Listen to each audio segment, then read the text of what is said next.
Harish, the best academy. Good evening everyone. Welcome to the Harish Academy. This is Pratap. Today we will discuss April 18th, 2026 current affairs in detail. ఇవాళ మన first topic 131వ రాజ్యాంగ సవరణ bill 2026. లోక్సభలో వీగిపోయిన 131వ రాజ్యాంగ సవరణ bill. Politics సంబంధించి మనం ఈ టాపిక్ని లాస్ట్ 1 month నుంచి కంటిన్యూస్గా మాట్లాడుకుంటా ఉన్నామండి. సో ఆస్పిరెంట్స్కి మరొకసారి నేను చెప్పేది ఏంటంటే రిక్వెస్ట్, ఇవన్నీ కూడా కంటిన్యూషన్లో ఉంటాయి. ఇటువంటి టాపిక్స్, పాలిటిక్స్ సంబంధించిన టాపిక్స్ అయినా, ఎకానమీకి సంబంధించిన టాపిక్స్, ఆస్పిరెంట్స్ ఒకరోజు చూసి ఇంకో రోజు చూడలేదు, లేదంటే రేపు చూసి ఎల్లుండి చూడలేదు అనుకో, ఇవన్నీ కూడా కంటిన్యూటీ మిస్ అవుతుంది. మీకు తప్పకుండా డైలీ వీడియో చూడండి, కంటిన్యూటీ అనేది మీకు అర్థమవుతుంది, లేదంటే ఆ లింక్ అనేది మీకు కుదరదు. సో ఇక మరి ఈ టాపిక్ విషయానికి వస్తే, ఈ యొక్క 131వ రాజ్యాంగ సవరణ బిల్లు 2026 అనేది లోక్సభలో వీగిపోయిందంటే ఇట్ గాట్ డిఫీటెడ్. ఈ బిల్లుని ఈ బిల్ అనేది ఓడిపోయింది. సో మరి ఇక్కడ తెలుసుకోవాల్సింది ఏంటి, అసలు మనం ఆల్రెడీ తెలుసుకున్నామండి. 131 కాన్స్టిట్యూషన్ అమెండ్మెంట్ బిల్ 2026 దీని ముఖ్య ఉద్దేశం ఏంటి? గవర్నమెంట్ ఆఫ్ ఇండియా లోక్సభ సీట్స్ని ప్రస్తుతం ఉన్న 543 లోక్సభ సీట్స్ని 850కి ఇంక్రీజ్ చేయాలి, 850కి పెంచాలి అని చెప్పేసి ఈ 131వ రాజ్యాంగ సవరణ బిల్లుని ప్రవేశపెట్టింది. తద్వారా 2029 జనరల్ ఎలక్షన్స్ నుంచి చట్టసభల్లో, ముఖ్యంగా లోక్సభ, స్టేట్ అసెంబ్లీసు, యూనియన్ టెరిటరీ అయిన ఢిల్లీ లెజిస్లేటివ్ అసెంబ్లీలో ముఖ్యంగా ఈ యొక్క చట్టసభల్లో మహిళలకు 33% రిజర్వేషన్ని అమలు చేయాలి అని చెప్పేసి ప్లాన్ చేసింది. అయితే ఇక్కడ ఈ బిల్ అనేది డిఫీట్ అయ్యింది, ఓడిపోయింది. ఫస్ట్ మనం తెలుసుకోవాల్సింది ఎంత మెజారిటీతో ఈ బిల్లు అనేది ఓడిపోయింది, అటువంటి బేసిక్ థింగ్స్ తెలుసుకోవాలండి. ఇక్కడ ఈ బిల్లు విషయానికి వస్తే, ఈ బిల్లు పాస్ అవ్వడానికి 2/3 మెజారిటీ అవసరం. 2/3 అంటే ఏంటి? స్పెషల్ మెజారిటీ అవసరము. మరి ఇక్కడ మనం ఫస్ట్ ఈ మెజారిటీల గురించి ఒక 2 పాయింట్లు మాట్లాడుకున్న తర్వాతనే మనకి ఇది అర్థమవుతుందండి. మనకి ఆర్టికల్ 368 కింద part 20 of the Indian constitution, భారత రాజ్యాంగంలో 20వ పార్ట్లో ఆర్టికల్ 368 ఉంటుంది. ఈ ఆర్టికల్ 368 ప్రకారం మనకి ఏవైనా బిల్లులు ప్రవేశపెట్టినప్పుడు వాటిని పాస్ చేయాలంటే 2 టైప్స్ ఆఫ్ మెజారిటీస్ చెప్తుంది ఇది. ఒకటి స్పెషల్ మెజారిటీ, మరొకటి స్పెషల్ మెజారిటీ ప్లస్ కనీసము 50% రాష్ట్రాల అసెంబ్లీలు, కనీసము 50% ఆఫ్ ద స్టేట్ లెజిస్లేటివ్ అసెంబ్లీసు ఆ బిల్లుని సింపుల్ మెజారిటీతో పాస్ చేయాల్సిన అవసరం ఉంటుంది. ఇక్కడ మరొక మెజారిటీ కూడా ఉంటుందండి, సింపుల్ మెజారిటీ, సాధారణ మెజారిటీ. అయితే ఈ సాధారణ మెజారిటీ అనేది ఆర్టికల్ 368 కిందకు రాదు. ఆర్టికల్ 368 అంటే మనకి మెయిన్గా 2 types of majorities, special majority of the parliament, మరొకటి special majority of the parliament plus half of the states, కనీసం 50% రాష్ట్రాల అసెంబ్లీలు సాధారణ మెజారిటీతో ఆమోదించాలి. సో ఆర్టికల్ 368 అంటే ఇవి రెండే అనే విషయం గుర్తుపెట్టుకోండి. మరి ఇక్కడ ఈ యొక్క సింపుల్ మెజారిటీ గుర్తుపెట్టుకోండి, ఆర్టికల్ 368 కిందకు రాదు, ఇది out side of the article 368, ఆ విషయం క్లారిటీగా పెట్టుకోండి. మరి సింపుల్ మెజారిటీ అంటే ఏ టైప్ ఆఫ్ బిల్స్ని వేటికి ఆమోదిస్తారు సింపుల్ మెజారిటీతో? ఉదాహరణకు ఆర్టికల్ 3 ఉంది. ఈ స్టేట్స్ని, కొత్త రాష్ట్రాలను క్రియేట్ చేయాలన్నా, కొత్త రాష్ట్రాలను ఏర్పాటు చేయాలన్నా, ఈ యొక్క రాష్ట్రాల పేర్లను మార్చాలన్నా, అటువంటివి సింపుల్ మెజారిటీ చేత ఆమోదిస్తారు. సాధారణ మెజారిటీ, మరి ఆర్టికల్ 368 కింద స్పెషల్ మెజారిటీ అంటే ముఖ్యంగా మనకి fundamental rights, directive principles of state policy అంటే ప్రాథమిక హక్కులు, ఆదేశిక సూత్రాలు, అటువంటి వాటిని సవరించాలి అంటే స్పెషల్ మెజారిటీ. మరి special majority plus simple majority of the half of the states assemblies అంటే ముఖ్యంగా మన యొక్క ఫెడరలిజానికి సంబంధించిన ప్రొవిజన్స్ని ఏమైనా సవరించాలి అంటే, ఉదాహరణకు జిఎస్టీ ఉంది, అలానే 7th షెడ్యూల్ ఉంది, 7వ షెడ్యూలు, అలానే ప్రెసిడెంట్ ఎలక్షన్కి సంబంధించి ఏమైనా సవరణలు, ఏమైనా మార్పులు చేపట్టాలి అంటే వాటికి special majority plus half of the states simple majority. అయితే గుర్తుపెట్టుకోండి, కాన్స్టిట్యూషనల్ అమెండ్మెంట్ బిల్స్, రాజ్యాంగ సవరణ బిల్లుల్ని సాధారణంగా స్పెషల్ మెజారిటీతో ఆమోదిస్తారు. అన్ని రాజ్యాంగ సవరణ బిల్లుల్ని అన్ని రాజ్యాంగ సవరణ బిల్లులకి స్పెషల్ మెజారిటీ అవసరం లేదు. కొన్ని constitutional amendment bills, few constitutional amendment బిల్స్కి సింపుల్ మెజారిటీతో కూడా ఆమోదించడం జరుగుతుంది. బట్ జనరల్గా కాన్స్టిట్యూషనల్ అమెండ్మెంట్ బిల్స్కి స్పెషల్ మెజారిటీని పరిగణలోకి తీసుకుంటారు. సో మరి ఆ లెక్కన ఈ 131వ రాజ్యాంగ సవరణ బిల్లుని ఆమోదించడానికి స్పెషల్ మెజారిటీ కావాల్సి వచ్చింది. మరి ఇక్కడ స్పెషల్ మెజారిటీ అంటే 2 కండిషన్స్ని సాటిస్ఫై చేయాల్సి ఉంటుంది. స్పెషల్ మెజారిటీ అంటే 2 కండిషన్స్ని సాటిస్ఫై చేయాలి, ఫుల్ఫిల్ చేయాలి. ఏంటంటే ఒక కండిషన్ వచ్చేసి టోటల్ స్ట్రెంగ్త్ ఆఫ్ ద హౌస్లో మోర్ దాన్ 50% మెజారిటీ ఉండాలి. More than 50% majority of the total strength of the house అంటే ఏంటి? ఫర్ ఎగ్జాంపుల్ లోక్సభ యొక్క మొత్తం స్ట్రెంగ్త్, ఫర్ ఎగ్జాంపుల్ ఉదాహరణకు ఈజీగా ఉంటుంది 540 అనుకోండి. 540 ఉదాహరణకు అనుకోండి. మరి 540/2 ఎంత? 270 plus 1 more than 50% of the total strength of the house అంటే ఏంటి? ఈ యొక్క మొత్తం స్ట్రెంగ్త్ 540లో 50% అంటే ఎంత? 270. అందులో మెజారిటీ అంటే ఒకటి ఎక్కువ ఉండాలి అంటే 271. ఈ కండిషన్ని సాటిస్ఫై చేయాలి. అలానే 2/3 of the total members present and voting, ఎంతమంది సభ్యులు హాజరయ్యి ఓటింగ్లో పాల్గొంటారో వాళ్ళల్లో 2/3 వంతు మంది సభ్యులు మద్దతు తెలపాలి. అంటే ఎంత? మరి నిన్న ఈ యొక్క బిల్లు కోసం ఓవరాల్గా ఎంతమంది అటెండ్ అయ్యారు అంటే 528 మెంబర్స్, 528 మంది, 543 మంది సభ్యుల లోక్సభలో 528 మంది హాజరయ్యారు, ఓటింగ్లో పాల్గొన్నారు. మరి ఈ 528లో 2/3 అంటే ఎంత? 352 మంది మద్దతు తెలపాలి. కానీ అందులో 298 మెంబర్సే దీనికి మద్దతు తెలిపారు, సపోర్ట్ ఇచ్చారు. 230 మెంబర్సు దీనికి అగెనెస్ట్గా ఓటేశారు. అంటే ఏంటి? ఈ స్పెషల్ మెజారిటీ 2/3 రాలేదు, అందుకే ఇది వీగిపోయింది. సో ఇది కదా క్లారిటీ, గుర్తుపెట్టుకోండి. స్పెషల్ మెజారిటీ అంటే 2 కండిషన్స్ సాటిస్ఫై చేయాలి. More than 50% of the total strength of the house మరియు 2/3 of the total members present and voting. Right, అర్థమైంది కదండి. ఇప్పుడు మరి ఈ బిల్ అనేది వీగిపోయింది. మరి అసలు ఏంటి? ఇప్పుడు ఈ 131వ రాజ్యాంగ సవరణ బిల్లు దీని ముఖ్య ఉద్దేశం ఏంటి? లోక్సభ స్థానాలను 850కి పెంచాలని చెప్పేసి అనుకున్నారు. అయితే వీళ్ళు ఏమంటున్నారు? మహిళా రిజర్వేషన్లు అనేవి అమలు కాకుండా అడ్డుకున్నారు అని చెప్పేసి అధికార పార్టీ చెప్తా ఉంది. అయితే ఇక్కడ మీరు క్లియర్గా తెలుసుకోవాలండి, పేపర్లు అన్నీ కూడా బయాస్డ్గా ఉంటాయి. కానీ మనం చదివేటప్పుడు మీరు ఒకసారి చూస్తే ఏవైనా బిల్స్కి సంబంధించి డౌట్లు వస్తే అఫీషియల్ వెబ్సైట్ చూడాలా. పిఆర్ఎస్ లెజిస్లేటివ్ రీసెర్చ్ అని ఉంటుంది. పిఆర్ఎస్ లెజిస్లేటివ్ రీసెర్చ్ అనేది గవర్నమెంట్ వెబ్సైట్. అందులో 131వ రాజ్యాంగ సవరణ బిల్లు 2026కి సంబంధించి ఈ బిల్లు ఏం చెప్తుంది? డీలిమిటేషన్ చేపట్టాలి, లోక్సభ సీట్స్ని పెంచాలి అని చెప్పేసి. మరి ఇక్కడ మీరు చూస్తే ఇందులో భాగంగా లోక్సభలో ఏప్రిల్ 16, 2026న 3 బిల్లుల్ని ప్రవేశపెట్టారు. ఒకటి కాన్స్టిట్యూషన్ అమెండ్మెంట్ బిల్ 2026, మరొకటి union territories laws amendment bill 2026 అంటే కేంద్రపాలిత ప్రాంతాల సవరణ బిల్లు 2026 మరియు డీలిమిటేషన్ బిల్ 2026. మరి మహిళా రిజర్వేషన్ విషయానికి వస్తే అసలు ఏంటి? ఈ 131వ రాజ్యాంగ సవరణ బిల్లు ద్వారా 850కి పెంచడం ద్వారా ఇందులో 33% అంటే 1/3 సుమారుగా 270కి పైగా సీట్లు అనేవి మహిళలకి కేటాయించాలి.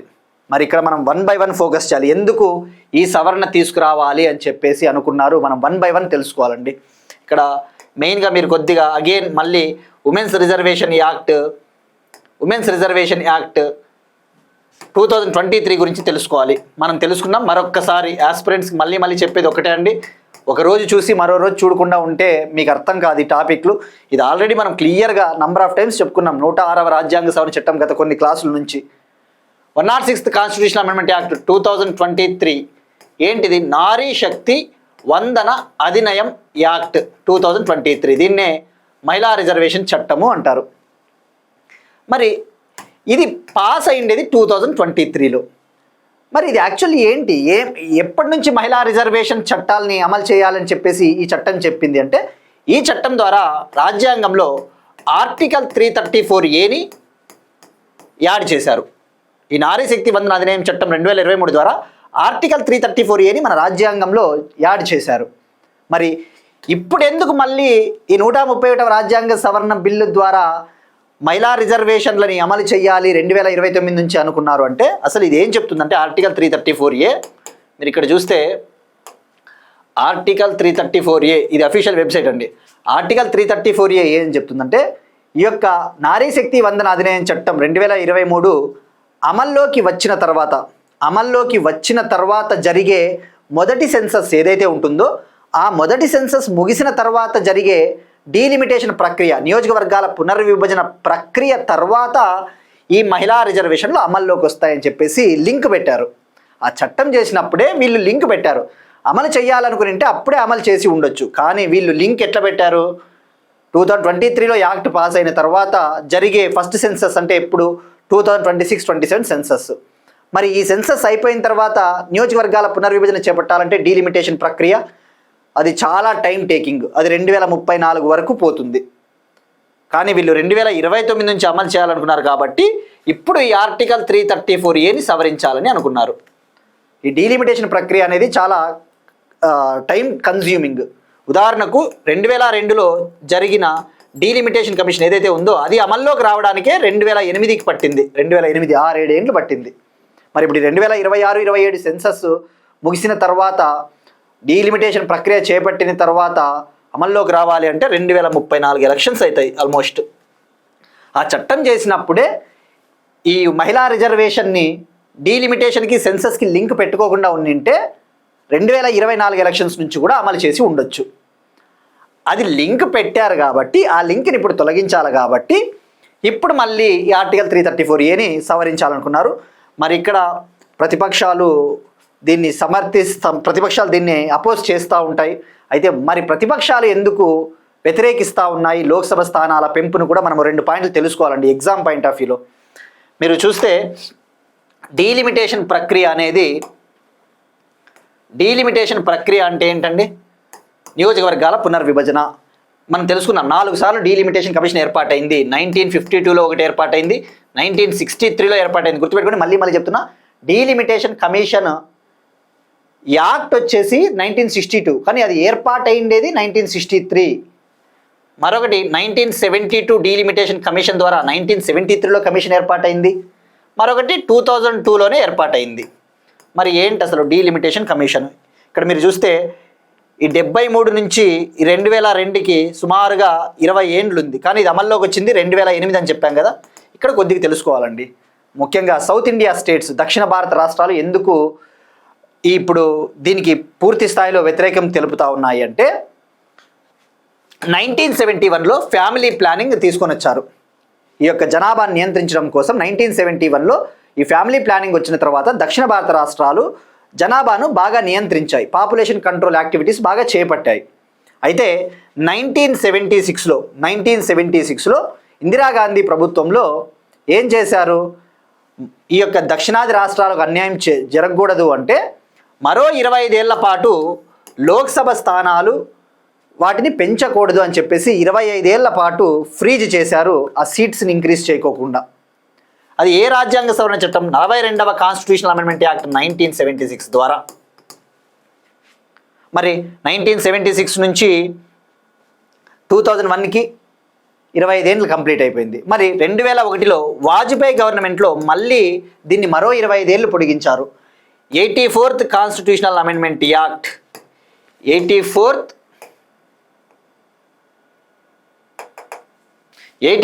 కాన్స్టిట్యూషనల్ అమెండ్మెంట్ యాక్ట్ 2001 ద్వారా ఏం చెప్పారంటే మరో 25 ఏళ్ల పాటు ఈ సీట్లని పెంచము, ఈ లోక్సభ సీట్లు కావచ్చు రాష్ట్రాల అసెంబ్లీల సీట్లను పెంచకూడదు అని చెప్పేసి అది చెప్పింది. 84th కాన్స్టిట్యూషనల్ అమెండ్మెంట్ యాక్ట్ చెప్పడం జరిగింది.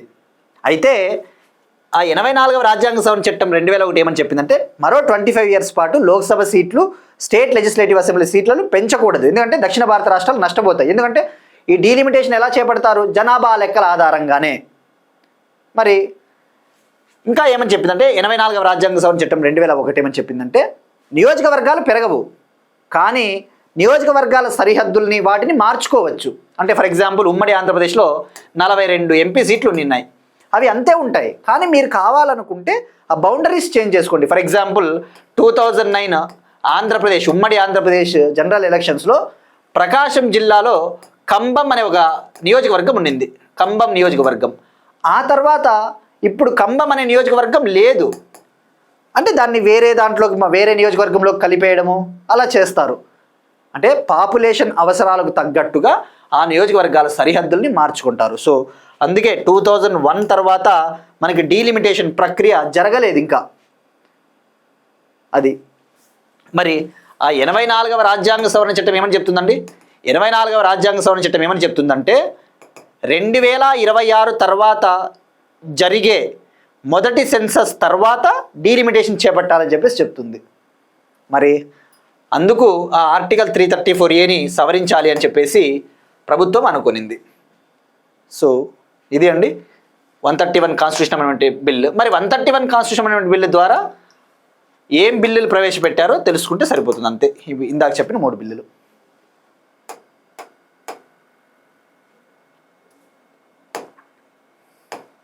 ఇక్కడ మీరు చూస్తే క్లియర్గా ఉంది. కాన్స్టిట్యూషన్ ఏం చెప్తుందంటే మనకి లోక్సభ సీట్లైనా రాష్ట్రాల అసెంబ్లీ సీట్ల పెంపైన వాటిని 25 ఏళ్ల పాటు ఫ్రీజ్ చేశారు అని చెప్పేసి. నెక్స్ట్ వన్ అగైన్ పాలిటిక్స్ సంబంధించి ఒక ఇంపార్టెంట్ టాపిక్. రాజ్యసభ డిప్యూటీ చైర్మన్గా హరివంశ్ ఎన్నిక. రాజ్యసభ డిప్యూటీ చైర్మన్గా హరివంశ్ ఎన్నిక. ఇక్కడ డీలిమిటేషన్కి ఏ ఆర్టికల్ అండి మనం తెలుసుకున్నాం కదా, ఆర్టికల్ 82. ఆర్టికల్ 82 ఏం చెప్తుంది? డీలిమిటేషన్ ప్రక్రియ readjustment after each census. Census ముగిసిన తర్వాత చేపట్టే డీలిమిటేషన్ ప్రక్రియ ఆర్టికల్ 82.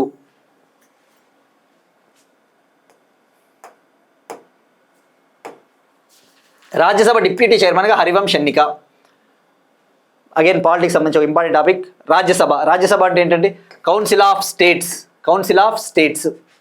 మరి ఈ రాజ్యసభకి డిప్యూటీ చైర్మన్గా జేడీయూ పార్టీకి చెందిన జనతాదళ్ యునైటెడ్ జేడీయూ పార్టీకి చెందిన రాజ్యసభ ఎంపీ అయిన హరివంశ్ గారిని డిప్యూటీ చైర్మన్గా ఎన్నిక చేయడం జరిగింది. మరి ఈయన ఏకగ్రీవంగా ఎన్నికయ్యారు. ఈయన వరుసగా 3వసారి రాజ్యసభకి డిప్యూటీ చైర్మన్గా ఎన్నికయ్యారు. సో గుర్తుపెట్టుకోండి, ఈయన నామినేటెడ్ ఎంపీ. మరి ఆల్రెడీ గతంలో డిప్యూటీ చైర్మన్ ఆఫ్ రాజ్యసభగా చేశారు, ఇప్పుడు 3వసారి వరుసగా ఎన్నికయ్యారు. తద్వారా డిప్యూటీ చైర్మన్ పదవిని చేపట్టిన మొట్టమొదటి నామినేటెడ్ ఎంపీ ఎవరు అంటే హరివంశ్ గారు. మరి ఇక్కడ మనం తెలుసుకోవాల్సింది ఏంటంటే జస్ట్ రాజ్యసభ గురించి 2 పాయింట్లు మాట్లాడుకోవాలండి. రాజ్యసభ అంటే ఏంటంటే కౌన్సిల్ ఆఫ్ స్టేట్స్. దీనికి చైర్మన్గా ఎవరుంటారు? చైర్మన్గా వైస్ ప్రెసిడెంట్ ఉంటారు. రాజ్యసభకి ఎక్స్ అఫీషియో చైర్మన్గా వైస్ ప్రెసిడెంట్ ఆఫ్ ఇండియా ఉంటారు. ఎవరు ప్రెసిడెంట్? సిపి రాధాకృష్ణన్ గారు. మరి రాజ్యసభకి డిప్యూటీ చైర్మన్గా ఎవరిని సెలెక్ట్ చేస్తారు అంటే ఆ రాజ్యసభలో ఉండే ఎంపీలు ఎవరైతే ఉంటారో ఆ ఎంపీల నుంచే ఒకరిని డిప్యూటీ చైర్మన్గా సెలెక్ట్ చేస్తారు. మరి ఏదైనా ఆర్టికల్ ఉందా అంటే ఆర్టికల్ 89. ఆర్టికల్ 89 ఏమని చెప్తుందంటే కౌన్సిల్ ఆఫ్ స్టేట్స్కి అనగా రాజ్యసభకి చైర్మన్ డిప్యూటీ చైర్మన్ని ఎన్నుకోవాల్సిన అవసరం ఉంటుంది. Article 89 which tells about chairman and deputy chairman of Rajya Sabha. గుర్తుపెట్టుకోండి, రాజ్యసభకి ఎక్స్ అఫీషియో చైర్మన్గా వైస్ ప్రెసిడెంట్ ఉంటారు. ఆయన రాజ్యసభ మెంబర్ కాదు, ఆ విషయం గుర్తుపెట్టుకోండి. Chairman of Rajya Sabha is not a member of that house. కానీ లోక్సభ విషయానికి వస్తే స్పీకర్ ఉంటారు కదా, ఓం బిర్లా గారు, ఆయన ఆ లోక్సభలో మెంబర్గానే ఉంటారు, అంతే కదా. ఆయన ఓం బిర్లా గారు ఏ కాన్స్టిట్యుయెన్సీ? కోటా నియోజకవర్గం, రాజస్థాన్. కానీ ఇక్కడ ఎక్స్ అఫీషియో చైర్మన్ మాత్రం వైస్ ప్రెసిడెంట్ ఉంటారు, ఆయన మాత్రం మెంబర్ కాదు. సో మరి ఇది బేసిక్ డిఫరెన్స్ అండి. ఆర్టికల్ 89 విషయానికి వస్తే chairman deputy chairman of Rajya Sabha. మరి మనకి రాజ్యసభ యొక్క స్ట్రెంగ్త్ గురించి ఏ ఆర్టికల్ తెలుపుతుంది? ఆర్టికల్ 80. ఆర్టికల్ 80 ఏం చెప్తుందండి? Part 5 of the Indian constitution, 5వ భాగము రాజ్యాంగంలో ఆర్టికల్ 80 ఏమని చెప్తుంది? రాజ్యసభ యొక్క మొత్తం స్ట్రెంగ్త్, మ్యాక్సిమం స్ట్రెంగ్త్ 250 ఉండాలి, 250కి మించరాదు. అందులో 238 మెంబర్స్ వచ్చేసి స్టేట్ గవర్నమెంట్స్, యూనియన్ టెరిటరీస్ నుంచి ఉండాలి. రాష్ట్ర ప్రభుత్వాలు మరియు కేంద్రపాలిత ప్రాంతాల నుంచి 238 మెంబర్స్, మరో 12 మెంబర్స్ని ప్రెసిడెంట్ నామినేట్ చేస్తారు. ఎవరైతే ఆర్ట్, కళలు, లిటరేచరు, సోషల్ సర్వీసు, స్పోర్ట్స్, వివిధ రంగాల్లో దేశానికి సేవలు అందించి ఉంటారు కదా, అటువంటి వాళ్ళను గుర్తించి 12 మందిని ప్రెసిడెంట్ నామినేట్ చేయడం జరుగుతుంది రాజ్యసభకి. సో గుర్తుపెట్టుకోండి, article 80 composition of the council of the states అనగా రాజ్యసభ యొక్క స్ట్రెంగ్త్ 250 మ్యాక్సిమం స్ట్రెంగ్త్. అందులో 235 మంది స్టేట్స్ యూటీస్ నుంచి ఉంటారు. 12 మంది ప్రెసిడెంట్ నామినేట్ చేయడం జరుగుతుంది. మరి రాజ్యసభలో లీడర్ ఆఫ్ ద హౌస్ ఎవరున్నారు? రాజ్యసభలో ఆ యొక్క లీడర్ ఆఫ్ ద హౌస్ వచ్చేసి జేపీ నడ్డా గారు. రైట్. సో గుర్తుపెట్టుకోండి, ఆర్టికల్ 80 గుర్తుపెట్టుకోండి, ఆర్టికల్ 89 గుర్తుపెట్టుకోండి. మరి అదే లోక్సభ యొక్క స్ట్రెంగ్త్ అయితే ఏ ఆర్టికల్ అండి? ఆర్టికల్ 81. ఆర్టికల్ 81 ఏమని చెప్తుంది? లోక్సభ యొక్క స్ట్రెంగ్త్ గురించి చెప్తుంది.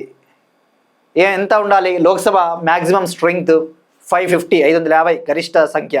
అందులో 530 మంది 530 మెంబర్సు స్టేట్స్ నుంచి ఉంటారు, రాష్ట్ర ప్రభుత్వాలు. 20 మెంబర్సు యూనియన్ టెరిటరీస్, కేంద్రపాలిత ప్రాంతాల నుంచి 20 మంది. అది article 81. Next one, Punjab government మరియు ఐఐటి రోపార్ మధ్య ఒక ఒప్పందం. పంజాబ్ గవర్నమెంట్ మరియు ఐఐటి రోపార్ మధ్య ఒక అగ్రిమెంట్ కుదిరింది. ఐఐటి రోపార్ పంజాబ్లో ఉండే ఒక ఐఐటి. మరి ఏంటి ఈ ఒప్పందం ముఖ్య ఉద్దేశం ఏంటి అంటే, ముఖ్యంగా క్రైమ్స్ని కంట్రోల్ చేయడం కోసం పంజాబ్ గవర్నమెంట్ ఐఐటి రోపర్తో అగ్రిమెంట్ కుదుర్చుకునింది. ఇందులో భాగంగా ఈ ఐఐటి ఏం చేస్తుందంటే హెల్ప్ చేస్తుంది పంజాబ్కి. ఆర్టిఫిషియల్ ఇంటెలిజెన్స్ సహాయంతో, కృత్రిమ మేధస్సు హెల్ప్తో ఒక రియల్ టైం డేటాను విశ్లేషించి రియల్ టైం డేటాబేస్ను క్రియేట్ చేయడం జరుగుతుంది. ముఖ్యంగా క్రిమినల్స్ని ట్రాక్ చేయడం కోసం క్రిమినల్స్కి సంబంధించిన డేటానంతా కూడా విశ్లేషించి ఒక డేటాబేస్లో పొందుపరచడం జరుగుతుంది. సో గుర్తుపెట్టుకోండి, ఇది AI based real time database అని చెప్పవచ్చు. సో తద్వారా డ్రగ్ స్మగ్లర్స్, గ్యాంగ్స్టర్స్ని కంట్రోల్ చేయవచ్చు. సో మరి ఇక్కడ ఇంకొకటి ఏంటంటే, లాస్ట్ ఇయర్ ఐఐటి రోపారు న్యూస్లో ఉంది. సెప్టెంబర్ 26, 2025 ఇదే ఐఐటి రోపారు న్యూస్లో ఉంది. దానికి కారణం ఏంటంటే, ఇండియన్ ఎయిర్ ఫోర్స్తో ఐఐటి రోపార్ ఒక ఒప్పందం కుదుర్చుకునింది. ఈ ఒప్పందంలో భాగంగా ఈ యొక్క స్వదేశీ టెక్నాలజీని అభివృద్ధి చేయడం కోసము ఈ ఒప్పందం కుదిరింది. ఇండియన్ ఎయిర్ ఫోర్స్కి సంబంధించిన ఏవైనా వెపన్స్ అటువంటి వాటిని తయారు చేయాలంటే స్వదేశీ సాంకేతిక అవసరం కదా. ఆ యొక్క ఇండిజినస్ టెక్నాలజీని అందించడం కోసం ఐఐటి రోపార్తో ఇండియన్ ఎయిర్ ఫోర్స్ అగ్రిమెంట్ కుదుర్చుకునింది. Next one, states current affairs again. ఇంగ్లీష్తో పాటు కాశీ, గారో భాషలను అధికారిక రాష్ట్ర భాషలుగా ఆమోదించిన మేఘాలయ గవర్నమెంటు ఇంగ్లీష్ లాంగ్వేజ్తో పాటు గారో, కాశీ లాంగ్వేజెస్ను కూడా అఫీషియల్ స్టేట్ లాంగ్వేజెస్గా అప్రూవల్ ఇచ్చింది. ఇప్పటి వరకు మేఘాలయలో మొత్తం అధికారిక వ్యవహారాలన్నీ కూడా ఈ యొక్క state government official business activities అన్నీ కూడా ఇంగ్లీష్లోనే వాళ్ళు పబ్లిష్ చేస్తారు. ఇప్పుడు గారో, కాశీ లాంగ్వేజ్లను కూడా అధికారిక రాష్ట్ర భాషలుగా ఆమోదించింది. తద్వారా ఆ యొక్క ట్రైబల్ పీపుల్ ఎవరైతే ఉంటారో, గారో, కాశీ, ఆ ట్రైబల్ పీపుల్ ఎవరైతే ఉంటారో వాళ్ళకి హెల్ప్ అవుతుందని చెప్పవచ్చు. సో మరి మేఘాలయ చీఫ్ మినిస్టర్ విషయానికి వస్తే కాన్రాడ్ సాంగ్మా.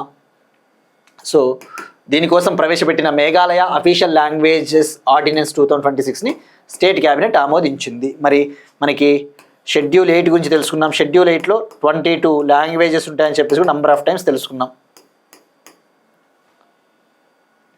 అందులో గారో, కాశీ లాంగ్వేజెస్ ఉండవు. ఆ విషయం గుర్తుపెట్టుకోండి. షెడ్యూల్ 8లో గారో, కాశీ భాషలు అయితే ఏమీ ఉండవు. ఇంగ్లీష్ కూడా ఉండదు. షెడ్యూల్ 8లో ఇంగ్లీష్ కూడా ఉండదు. Next one, project Him Sarovar అనేది ఒక వాటర్ ప్రాజెక్ట్ అని చెప్పవచ్చు, వాటర్ సెక్యూరిటీ ప్రాజెక్ట్. ఈ ప్రాజెక్ట్ని లడఖ్లో లాంచ్ చేశారు. లడఖ్ లెఫ్టినెంట్ గవర్నర్ వినయ్ కుమార్ సక్సేనా గారు దీన్ని లాంచ్ చేశారు. మరి దీని ముఖ్య ఉద్దేశం ఏంటి? లడఖ్ కోల్డ్ డిజర్ట్ ప్రాంతము. అక్కడ రెయిన్ఫాల్ అనేది చాలా తక్కువగా ఉంటుంది, వర్షపాతం అనేది చాలా తక్కువగా ఉంటుంది. మరి ఆ కోల్డ్ డిజర్ట్ ప్రాంతమైన లడఖ్లో నీటి భద్రతను పెంపొందించాలి. అక్కడ ఎక్కువగా గ్లేషియర్సే ఉంటాయి, హిమనీపాతాలు, మంచు ఎక్కువగా కరుగుతుంటుంది. సో ఆ నీటి భద్రతను కాపాడడం కోసం, నీటి భద్రతను పెంపొందించడం కోసం, ఆ వాటర్ సెక్యూరిటీ కోసము ఆర్టిఫిషియల్ వాటర్ బాడీస్ని కన్స్ట్రక్ట్ చేస్తారు ఈ ప్రాజెక్ట్ కింద. అంటే ఏంటి? కృత్రిమంగా, అంటే వాటర్ పాండ్స్, ఈ యొక్క చిన్న చిన్న నీటి గుంతలు అటువంటివి ఏర్పాటు చేయడం జరుగుతుంది. సో ఈ ప్రాజెక్ట్ హిమ్ సరోవర్లో భాగంగా లడఖ్లోని లేహ్ మరియు కార్గిల్ ప్రాంతాలలో సుమారుగా 50 స్మాల్ వాటర్ బాడీస్ని కన్స్ట్రక్ట్ చేస్తారు. 50 చిన్న నీటి గుంతలు, అటువంటివి చిన్న చిన్న చెరువులు, అటువంటి వాటిని తవ్వడం జరుగుతుంది. సో మరి ఈ ప్రాజెక్ట్కి ఎవరు సపోర్ట్ అందిస్తున్నారంటే ఇండియన్ ఆర్మీ, అలానే Indo Tibetan border police force మరియు బార్డర్ రోడ్స్ ఆర్గనైజేషను దీనికి సపోర్ట్ అందిస్తూ ఉంది. అలానే అక్కడి లోకల్ పీపుల్ ఎవరైతే ఉంటారో అక్కడ లోకల్గా నివసించే ప్రజల సహకారంతో దీన్ని అమలు చేయబోతూ ఉన్నారు. సో సింపుల్ గుర్తుపెట్టుకోండి. హిమ్ సరోవర్ అంటే ఏంటి అండి? చిన్న చిన్న పాండ్స్ని తవ్వడం అని అర్థం. Next one, Andhra Pradesh current affairs. Jaladhara Jalaharathi. Andhra Pradesh government Jaladhara Jalaharathi అనే ఒక ప్రోగ్రామ్ని లాంచ్ చేసింది. ఇటీవల మనం డిస్కస్ చేసుకున్నాం. ఆంధ్రప్రదేశ్ చీఫ్ మినిస్టర్ చంద్రబాబు నాయుడు గారు తాడిపత్రి నియోజకవర్గంలోని యాడికి ప్రాంతానికి వెళ్ళినప్పుడు ఒక యాప్ని లాంచ్ చేశారు వాటర్ సెక్యూరిటీ కోసం. నీటి భద్రత సాగునీటి సంఘాల బాధ్యత అని చెప్పేసి ఒక యాప్ని, ఒక అప్లికేషన్ని లాంచ్ చేశారు. మరి ఆంధ్రప్రదేశ్లో వాటర్ రిసోర్సెస్ని ఇంక్రీజ్ చేయాలి, నీటి వనరులను పెంపొందించాలి, భూగర్భ జలాలని పెంపొందించాలి, గ్రౌండ్ వాటర్ని రీఛార్జ్ చేయాలి అని చెప్పేసి ఈ నీటి భద్రత సాగునీటి సంఘాల బాధ్యత పేరిట ఒక ప్రోగ్రామ్ని అమలు చేస్తూ ఉన్నారు. ఇప్పుడైతే దీని యొక్క పేరుని జలధార జలహారతిగా మార్చడం జరిగింది. దీనికి సంబంధించి ఆంధ్రప్రదేశ్ గవర్నమెంటు ఒక అఫీషియల్ నోటిఫికేషన్ కూడా రిలీజ్ చేసింది. నీటి భద్రత సాగునీటి సంఘాల బాధ్యత అనేది 100 రోజుల క్యాంపెయిన్, 100 days క్యాంపెయిన్, 100 రోజుల ప్రణాళిక, 100 రోజుల కార్యక్రమం. ఇది ఎప్పటి నుంచి స్టార్ట్ అయింది? ఏప్రిల్ 6th, 2026 నుంచి, ఏప్రిల్ 6th, 2026 నుంచి జూలై 14th, 2026 వరకు ఈ క్యాంపెయిన్ కొనసాగుతుంది. ఈ ప్రోగ్రామ్ ఏప్రిల్ 6th నుంచి జూలై 14th వరకు, అంటే 100 రోజుల ప్రణాళిక. మరి ఆ నీటి భద్రత సాగునీటి సంఘాల బాధ్యతని, ఆ పేరుని జలధార జలహారతిగా మార్చారు. ఆ విషయం గుర్తుపెట్టుకోండి. ఆంధ్రప్రదేశ్లో ముఖ్యంగా ఈ యొక్క సాగునీటి ప్రాజెక్టులని వేగవంతం చేయడం కోసం Andhra Pradesh government last year Jalaharathi corporation కూడా లాంచ్ చేసింది. Jalaharathi corporation. Next one, again Andhra Pradesh సంబంధించి ఒక ఇంపార్టెంట్ టాపిక్ అండి. ఆంధ్రప్రదేశ్లో వస్తూ ఉన్న ఇండస్ట్రీలకు సంబంధించి అనకాపల్లిలో 8,175 కోట్లతో లిథియం అయాన్ బ్యాటరీ పరిశ్రమ. ఆంధ్రప్రదేశ్లోని అనకాపల్లి డిస్టిక్లో 8,175 crore లిథియం అయాన్ బ్యాటరీ ఇండస్ట్రీని ఏర్పాటు చేయబోతూ ఉన్నారు. మరి మనం తెలుసుకోవాల్సింది, ఎవరు ఏర్పాటు చేయబోతూ ఉన్నారు, దీనివల్ల బెనిఫిట్స్ ఏంటివి? అనకాపల్లి డిస్టిక్లోని రాంబిల్లి అనే ప్రాంతంలో 8,175 crore లిథియం అయాన్ బ్యాటరీ ఇండస్ట్రీని ఏర్పాటు చేయబోతూ ఉన్నారు. దీన్ని ఏర్పాటు చేయబోతూ ఉన్న కంపెనీ వచ్చేసి Waaree energy storage systems private limited company. Waaree energy storage systems private limited company. మరి ఏంటి లిథియం అయాన్ బ్యాటరీస్ పరిశ్రమ ఎందుకు అవసరము? మనకి ఎనర్జీని స్టోర్ చేయాలి అంటే బ్యాటరీ ఎనర్జీ స్టోరేజ్ సిస్టమ్స్ అవసరము. విద్యుత్తుని నిల్వ చేయాలి అంటే బ్యాటరీ ఎనర్జీ స్టోరేజ్ సిస్టమ్స్ అవసరము. మరి ఇందులో వాడేవే లిథియం అయాన్ బ్యాటరీస్. మరి ఆ లిథియం అయాన్ బ్యాటరీస్ని ఇక్కడ ప్రొడ్యూస్ చేయడం జరుగుతుంది. సో దీన్ని ఎవరు ఏర్పాటు చేస్తున్నారంటే Waaree energy storage systems private limited company. దీనికోసం ఆంధ్రప్రదేశ్ గవర్నమెంట్ 300 ఎకరాలు కూడా కేటాయించింది. తద్వారా 3,000 మెంబర్స్కి ఎంప్లాయ్మెంట్ కూడా రాబోతోంది, ఉపాధి కల్పించబోతూ ఉన్నారు. సో మరి దీని కెపాసిటీ ఎంత అంటే 16 GWh lithium ion cell factory. దీని సామర్థ్యం వచ్చేసి 16 GWh lithium ion cell factory. 16 GWh lithium ion cell factory. ఈ యూనిట్లో సెల్, ప్యాక్, స్టోరేజ్కి అవసరమైన బ్యాటరీని తయారు చేస్తారు. సో మరి ఈ ప్రాజెక్ట్ మొదటి దశని 2027 జూలై కల్లా కంప్లీట్ చేయాలని చెప్పేసి ఏపీ గవర్నమెంట్ ప్లాన్ చేస్తూ ఉంది. ఈ ప్రాజెక్ట్ యొక్క ఫస్ట్ ఫేజ్ని 2027 జూలై కల్లా కంప్లీట్ చేయాలని చెప్పేసి ప్లాన్ చేస్తూ ఉన్నారు. నెక్స్ట్ వన్, ఎకానమిక్స్ సంబంధించి ఒక ఇంపార్టెంట్ టాపిక్. 2025-26లో 55,000కు పైగా స్టార్టప్లకు గుర్తింపు వచ్చినట్టు వాణిజ్య మంత్రిత్వ శాఖ తెలిపింది. 2025-26లో 55,000కు పైగా స్టార్టప్స్కి రికగ్నిషన్ వచ్చిందని చెప్పేసి union commerce and industry minister Piyush Goyal గారు అనౌన్స్ చేశారు. మరి మనం డిస్కస్ చేసుకున్నాం స్టార్టప్స్కి సంబంధించి స్టార్టప్ ఇండియా స్కీమ్ని 2016 జనవరి 16న లాంచ్ చేశారు అని చెప్పేసి. మరి స్టార్టప్ అంటే ఏంటి మనం క్లియర్గా తెలుసుకున్నాం. ఇప్పుడు దాని నిర్వచనాన్ని కూడా మార్చారు ఇటీవల. స్టార్టప్ కంపెనీ డెఫినేషన్ ఏంటి? ఇప్పుడు న్యూ డెఫినేషను. ఏ కంపెనీని స్టార్టప్ కంపెనీగా పిలుస్తారు? ఒక కంపెనీ ఏర్పాటైన తర్వాత నుంచి 10 years వరకు, ఒక కంపెనీ ఏర్పాటైన నాటి నుంచి 10 ఏండ్ల వరకు దాని కాలపరిమితి ఉంటే, అంటే ఈ పొద్దు కంపెనీ ఏర్పాటు చేసినారు, ఈ పొద్దు అది ఏర్పాటైన నాటి నుంచి 10 ఏండ్ల వరకు దాన్ని స్టార్టప్గానే పరిగణిస్తారు. మళ్ళీ 10 ఏండ్లు దాటిపోయిందంటే అది స్టార్టప్ కాదు. So up to 10 years from the date of its incorporation or from the date of its registration. అది ఏర్పాటైన నాటి నుంచి 10 ఏండ్ల వరకు. అలానే దాని యొక్క యాన్యువల్ టర్నోవర్ 200 crore ఉండాలి, అప్ టు 200 crore. సంవత్సరానికి దాని యొక్క వార్షిక ఆదాయము 200 కోట్ల వరకు ఉంటే అది స్టార్టప్ కంపెనీ. మరి 2025-26లో 55,000కి పైగా స్టార్టప్స్కి రికగ్నిషన్ వచ్చింది, గుర్తింపు వచ్చింది. మరి ఈ స్టార్టప్ ఇండియా స్కీమ్ ఏర్పాటైనప్పటి నుంచి ఒక ఆర్థిక సంవత్సరంలో ఈ స్థాయిలో స్టార్టప్ కంపెనీలకి గుర్తింపు రావడం ఇదే మొదటిసారి. Since the start of this scheme, since the Inception of this scheme, for the first time highest ever number of startups recorded in a single year. ఈ యొక్క స్కీము అనౌన్స్ చేసినప్పటి నుంచి, అమల్లోకి వచ్చిన నాటి నుంచి తొలిసారిగా ఒక ఆర్థిక సంవత్సరంలో ఈ స్థాయిలో కంపెనీలకు గుర్తింపు రావడము ఇదే మొదటిసారి. మరి ఇప్పటి వరకు ఎన్ని స్టార్టప్లు ఇండియాలో గుర్తింపబడ్డాయి అంటే March 31, 2026 నాటికి 2.23 lakh పైగా స్టార్టప్లు నమోదయ్యాయి. తద్వారా 23.36 lakh పైగా డైరెక్ట్ జాబ్స్ క్రియేట్ అయ్యాయి. 23.36 లక్షలకు పైగా ప్రత్యక్షంగా జాబులు కూడా సృష్టించబడ్డాయి. 2024-25 ఇయర్తో పోల్చుకుంటే 2025-26 ఇయర్లో చాలా వృద్ధి కనబడింది. 2024-25తో పోల్చుకుంటే 2025-26లో గ్రోత్ రేట్ ఉంది. మరి గ్రోత్ దేనికి సంబంధించి? నమోదైన స్టార్టప్లు లేదా గుర్తింపు పొందిన స్టార్టప్లు 51.6% పెరిగాయి గత సంవత్సరంతో పోల్చుకుంటే. గత సంవత్సరం ఇన్ ద సెన్స్ ఇక్కడ 2024-25 అండి. 25-26లో మనం మాట్లాడుకుంటున్నాం. ఇక అలానే 24-25తో పోల్చుకుంటే 25-26లో డైరెక్ట్ జాబ్స్ కూడా 36.1% పెరిగాయి. బట్ ఇది మనకు అవసరం లేదండి, ఎక్కువ డెప్త్ పోవద్దండి. ట్రెండ్స్ గుర్తుపెట్టుకోండి. వాడు ఎలా అడుగుతాడంటే గణాంకాలు అడుగుతాడు. స్టేట్మెంట్లు ఇచ్చినప్పుడు క్రింది వాటిలో స్టార్టప్లకు సంబంధించి ఏవి నిజం అని చెప్పేసి ఒక 2 పాయింట్లు ఇస్తాడు. ఎలా అంటే 2024-25తో పోల్చుకుంటే 2025-26లో గుర్తింపు పొందిన స్టార్టప్ల సంఖ్య భారతదేశంలో తగ్గింది అంటాడు.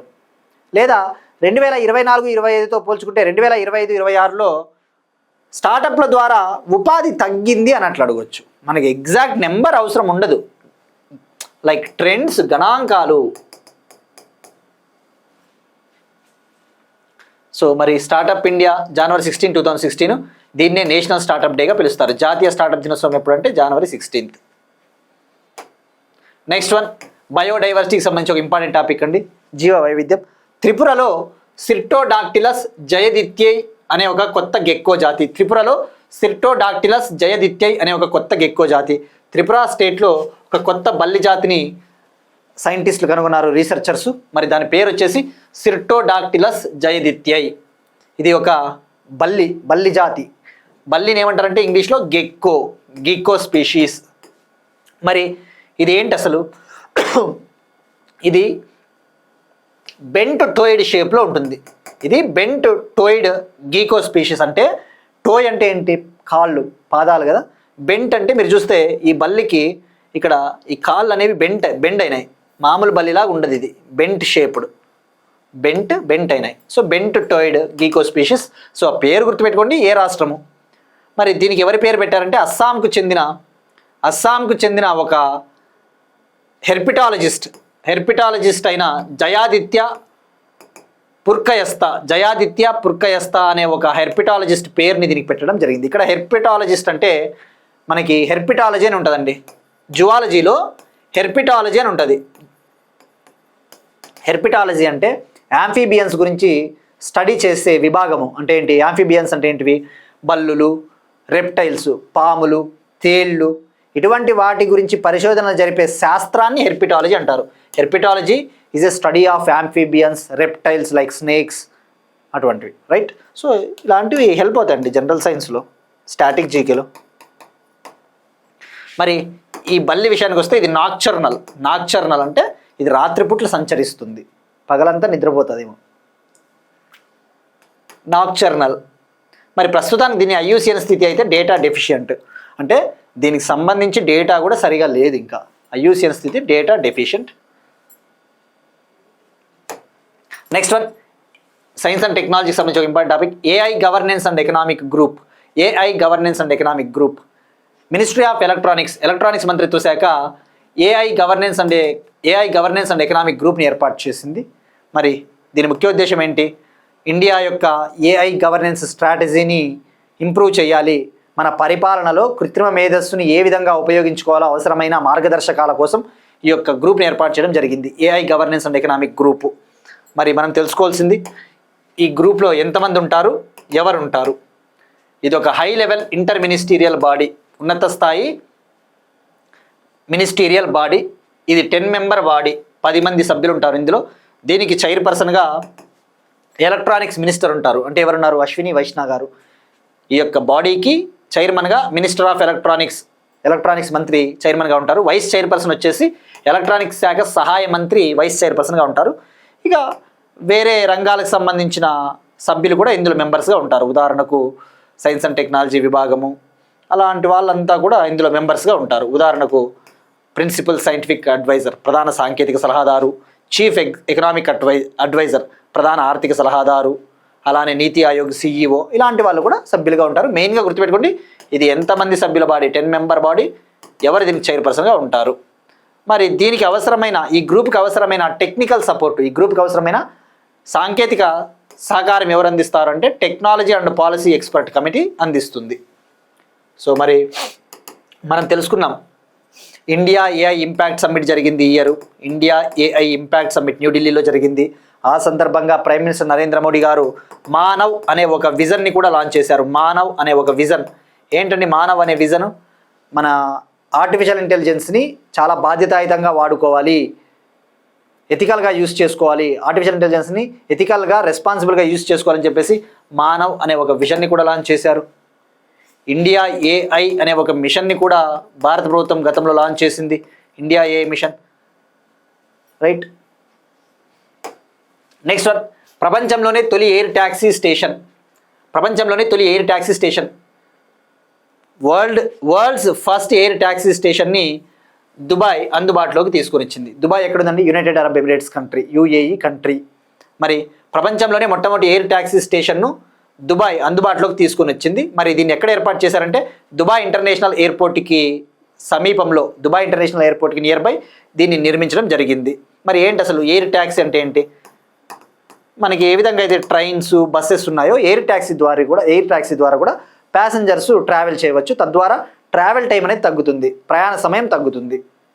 సో మరి అంటే అర్బన్ మొబిలిటీలో భాగంగా ఇది ఒక విప్లవాత్మకమైన అడుగు అని చెప్పవచ్చు. ఈ యొక్క నగరాలలో ట్రాఫిక్ సమస్యల్ని కంట్రోల్ చేయాలంటే ఇటువంటివి హెల్ప్ అవుతాయి. సో మరి దీన్ని ఎక్కడ నిర్మించారు అంటే దుబాయ్ ఇంటర్నేషనల్ ఎయిర్పోర్ట్కి సమీపంలో. ఈ సదుపాయం ద్వారా, ఈ ఎయిర్ ట్యాక్సీ ద్వారా కార్లలో అయితే 45 మినిట్స్ పట్టే జర్నీ జస్ట్ 10 మినిట్స్లోనే పూర్తవుతుంది. సో మరి ఇక్కడ తెలుసుకోవాల్సింది, దీన్ని ఎన్ని చదరపు మీటర్ల విస్తీర్ణంలో ఏర్పాటు చేశారంటే 3100 చదరపు మీటర్ల విస్తీర్ణంలో ఏర్పాటు చేశారు. ఇయర్కి 170,000 మంది ట్రావెల్ చేయవచ్చు, 170,000 మెంబర్స్ ట్రావెల్ చేయవచ్చు. సంవత్సరానికి ఓవరాల్గా 170,000 మంది వరకు దీనిలలో ప్రయాణించే సంఖ్య, అంటే మొత్తం లైక్ ఒక ఇయర్కి 170,000 మంది ట్రావెల్ చేయొచ్చు ఓవరాల్గా. ఇక దుబాయ్లో దీన్ని ఏర్పాటు చేశారు. మెల్లగా UAEలో ఉన్న డిఫరెంట్ సిటీస్లో కూడా దీన్ని, ఇటువంటి దాంట్ని అమలు చేయబోతూ ఉన్నారు. నెక్స్ట్ వన్, నీతి ఆయోగ్ ఒక బుక్ని రిలీజ్ చేసిందండి. ఆ బుక్ పేరు వచ్చేసి Divya Bharat, a window to the soul of India. Divya Bharat, a window to the soul of India అనే పుస్తకాన్ని NITI Aayog vice chairman Suman Bery garu release చేశారు న్యూఢిల్లీలో. మరి ఏంటి అసలు ఈ బుక్? ఇండియన్ టూరిజం సెక్టార్కి సంబంధించిన ఒక బుక్, భారతదేశ పర్యాటక రంగాన్ని అభివృద్ధి చేయడానికి ఒక పుస్తకము. మరి ఈ బుక్లో ఏముంటాయంటే అన్ని రాష్ట్రాలు, వివిధ కేంద్రపాలిత ప్రాంతాలకు సంబంధించిన ముఖ్యమైన పర్యాటక ప్రాంతాలు, వివిధ రాష్ట్రాలు, కేంద్రపాలిత ప్రాంతాలకు చెందిన ఆహార సంస్కృతి కావచ్చు, వస్త్ర పరిశ్రమలు, ఈ యొక్క కళా పరిశ్రమలు, అన్నిటికి సంబంధించిన ఇన్ఫర్మేషన్. సో ఓవరాల్గా టూరిజం రంగాన్ని డెవలప్ చేయడం కోసము. సో మరి ఎవరు లాంచ్ చేశారంటే నీతి ఆయోగ్ వైస్ చైర్మన్ సుమన్ బేరీ గారు. నీతి ఆయోగ్కి చైర్మన్గా ఎవరు ఉంటారండి? దానికి మెయిన్గా ప్రైమ్ మినిస్టర్ ఉంటారు. నీతి ఆయోగ్కి CEOగా ఎవరున్నారు? నిధి చిబ్బర్. నీతి ఆయోగ్ ఎప్పుడు ఏర్పాటైంది? January 1, 2015 ఏర్పాటైందని చెప్పేసి కూడా తెలుసుకున్నాం. మరి ఇక్కడ మీరు ఫోకస్ చేస్తే మనకి వరల్డ్ టూరిజం డేని సెలబ్రేట్ చేసుకుంటాం. పర్యాటక రంగాన్ని అభివృద్ధి చేయడానికి ప్రపంచవ్యాప్తంగా every year world tourism day, అంతర్జాతీయ పర్యాటక దినోత్సవాన్ని సెలబ్రేట్ చేసుకుంటాం. మరి ఎప్పుడు సెలబ్రేట్ చేసుకుంటాము? Every year September 27th. మరి వరల్డ్ టూరిజం డే 2025 థీమ్ ఏంటి ఇంకోసారి తెలుసుకుందాం. మనం ఆల్రెడీ తెలుసుకున్నాం. థీమ్ వచ్చేసి tourism and sustainable transformation. Tourism and sustainable transformation అనేది theme. Next one, Infosys global brand అంబాసిడర్గా Carlos Alcaraz. Infosys global brand అంబాసిడర్గా tennis player Carlos Alcaraz. Infosys company global brand అంబాసిడర్గా, ఆ కంపెనీ యొక్క గ్లోబల్ బ్రాండ్ అంబాసిడర్గా స్పెయిన్కు చెందిన టెన్నిస్ ప్లేయర్ కార్లోస్ ఆల్కరాజ్ని నియమించుకునింది. మరి ఎందుకు ఈ అగ్రిమెంట్ ముఖ్య ఉద్దేశం ఏంటి? ఈ యొక్క అగ్రిమెంట్ ద్వారా ఇన్ఫోసిస్ కంపెనీ కార్లోస్ ఆల్కరాజు మరియు అతని కోచింగ్ టీంతో కలిసి పనిచేస్తుంది. తద్వారా ఇన్ఫోసిస్ కంపెనీ టోపజ్ అనే ఒక ఆర్టిఫిషియల్ ఇంటెలిజెన్స్ ప్లాట్ఫామ్ ద్వారా మ్యాచ్కి సంబంధించిన అనలిటిక్స్, ఈ యొక్క టెన్నిస్ మ్యాచ్లకు సంబంధించిన విశ్లేషణ ఏదైతే ఉంటుందో ఆ విశ్లేషణని ఏఐ ద్వారా అందిస్తుంది, ఆర్టిఫిషియల్ ఇంటెలిజెన్స్ ద్వారా అందిస్తుంది. అంటే ఏఐ బేస్డ్ మ్యాచ్ అనలిటిక్స్ అని చెప్పవచ్చు. అంటే ఏంటి, ఇప్పుడు మనం చూస్తూ ఉన్నాం ప్రపంచవ్యాప్తంగా జనరల్గా క్రికెట్లో అయినా ఏదైనా విశ్లేషణలు ప్లేయర్లు చేస్తూ ఉంటారు మ్యాచ్ ముగిసిన తర్వాత, మ్యాచ్ జరుగుతున్నంతసేపు కూడా. కానీ ఆల్రెడీ మనం చూస్తూ ఉన్నాం ఆర్టిఫిషియల్ ఇంటెలిజెన్సే స్పీచ్లు తయారు చేస్తుంది, ఎవ్రీథింగ్. సో ఇక ఏఐ బేస్డ్ అనలిటిక్స్ అని చెప్పవచ్చు. సో టెక్నాలజీ ఇన్ స్పోర్ట్స్ అని చెప్పవచ్చు. తద్వారా ఎంప్లాయ్మెంట్ కూడా పోతుందని చెప్పవచ్చు. అంతే కదా, మ్యాచ్ విశ్లేషణ కూడా ఆర్టిఫిషియల్ ఇంటెలిజెన్స్ చేస్తే సహజత్వం కోల్పోతాం మనము. సో కార్లోస్ ఆల్కరాజ్ స్పెయిన్ అనే విషయం గుర్తుపెట్టుకోండి. నెక్స్ట్ వన్, వార్తల్లో ఉన్న ముఖ్యమైన దినోత్సవాలు, international important days. World heritage day, అంతర్జాతీయ వారసత్వ దినోత్సవం, వరల్డ్ హెరిటేజ్ డే. మరి ఏంటి హెరిటేజ్ అంటే ఏంటండి? హెరిటేజ్ ఉంటాయి కదా మనకి, heritage sites, for example Taj Mahal, Western Ghats, ఇవన్నీ కూడా మనకి ముఖ్యమైన సహజ సిద్ధమైనవి కావచ్చు, కృత్రిమంగా లైక్ మానవులు ఏర్పాటు చేసిన వారసత్వ సంపద కావచ్చు. మరి అటువంటి వారసత్వ సంపదను కాపాడుకోవాలి అని చెప్పేసి అవేర్నెస్, అవగాహన తీసుకురావాలని చెప్పేసి every year UNESCO, United Nations educational, scientific and cultural organization, UNESCO సంస్థ వరల్డ్ హెరిటేజ్ డేని నిర్వహిస్తుంది. World heritage day aimed at promoting the awareness among the people about the conservation of heritage properties. మరి every year April 18th celebrate చేసుకుంటారు. April 18th అంటే ఇవాళ. మరి theme ఏంటి? Theme వచ్చేసి emergency response for living heritage in contexts of conflicts and disasters.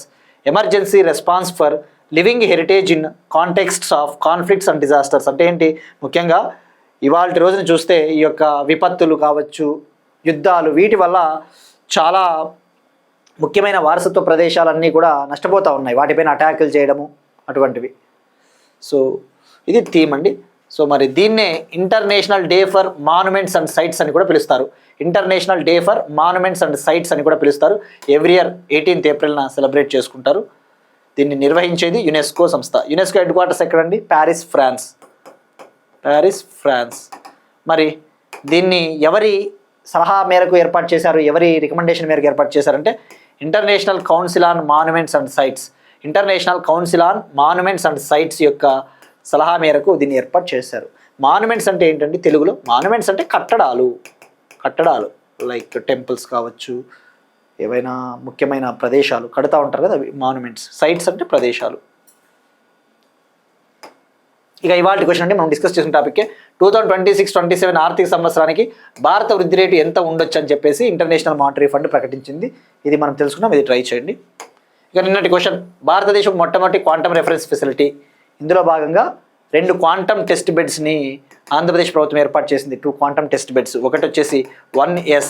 ఈ 1S అనే quantum test బెడ్ని అమరావతిలోని SRM యూనివర్సిటీలో ఏర్పాటు చేశారు. మరొకటి 1Q. దీన్ని గన్నవరంలోని మేధా టవర్స్లో ఏర్పాటు చేశారు. ఇవి ఇవాళ కరెంట్ అఫైర్స్. మనం ఒకసారి క్విక్గా రీక్యాప్ చూద్దాం.